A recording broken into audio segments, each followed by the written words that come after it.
దేవుని బిడ్డలారా, ఈ దినము మత్తయి సువార్త 5వ అధ్యాయము 12వ వచనాన్ని ధ్యానిద్దాం.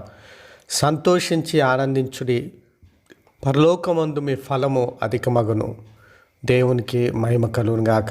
దేవుని బిడ్డలారా, యేసు ప్రభు ధన్యతలు చెప్తూ ఆ తర్వాత ఈ మాటలు తెలియచేస్తూ ఉన్నాడు. ఏంటంటే, మీ మీద జనులు అబద్ధముల చేత నిందించినప్పుడు, దూషించినప్పుడు, దేవుని బిడ్డలారా మిమ్ములను శ్రమ పెట్టినప్పుడు మీరు సంతోషించి ఆనందించుడి, పరలోకమందు మీ ఫలం అధికమగునని అక్కడ తెలియచేస్తూ ఉన్నాడు.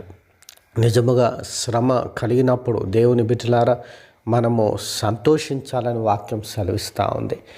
ఇక్కడ మనం చూసినట్లయితే దేవుని నిమిత్తం, యేసు ప్రభు నామం నిమిత్తము ఎవరైనాను మనం దూషించినప్పుడు, ఎవరైనాను ఒకవేళ మనల్ని కొట్టినప్పుడు, శ్రమ పెట్టినప్పుడు మనము ఆ విషయము సంతోషించి ఆనందించాలి, గంతులు వేయాలి. ఎందుకంటే యేసు ప్రభు కొరకు ఎవరైతే శ్రమ పడతారో వారి యొక్క ఫలము పరలోకమందు అధికమగునని వాక్యం సెలవిస్తూ ఉంది. కాబట్టి దేవుని నిమిత్తమై, దేవుని నామం నిమిత్తమై యేసు ప్రభు నమ్ముకున్నందుకు నువ్వు నిందింపబడుతున్నావా, దూషింపబడుతున్నావా, శ్రమ పెట్టబడుతున్నావా?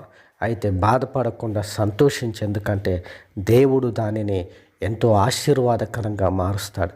పరలోకంలోని బహుమానము అధికం చేస్తాడు. దేవుని బిడ్డలారా, ధైర్యం కలిగి ఉండు. ఎందుకంటే దేవుడే ఆయన మనల్ని విడిపించి మనల్ని స్థిరపరిచేవాడు. దేవుడు అట్టి కృప మనకు అనుగ్రహించునుగాక. ఆమేన్.